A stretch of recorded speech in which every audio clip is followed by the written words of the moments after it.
کہ ایک شخص حضرت موسیٰ علیہ السلام کے پاس آئے اور کہا کہ اللہ سے جا کے بولو کہ مجھے اور رزق نہیں چاہیے، میرا رزق بند کر دے، بہت اچھا. ہو گیا. ہم.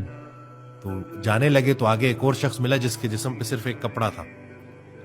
تو اس نے کہا کہ حضرت موسیٰ علیہ السلام سے کہ آپ جائیں اور اللہ سے بولیں کچھ تو دے دے.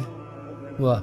تو جب وہ اللہ کے پاس گئے اور پہلے شخص کی عرضی پیش کی کہ وہ کہتا ہے کہ میرا رزق بند کر دے، تو اللہ نے جواب دیا کہ اس کو بولا میرا شکر ادا کرنا بند کر دے، میں رزق بند کر دوں. ہائے ہائے ہائے ہائے. واہ واہ. اور اس دوسرے کو میسج دو کہ میرا شکر ادا کرنا شروع کر دو، میں رزق کشادہ کر دوں. سبحان تو وہ اللہ. واپس گئے اور اس شخص کو بولا کہ تم جو ہے نا رزق شکر ادا کرنا بند کر دو تو تمہارا رزق بند ہو جائے گا.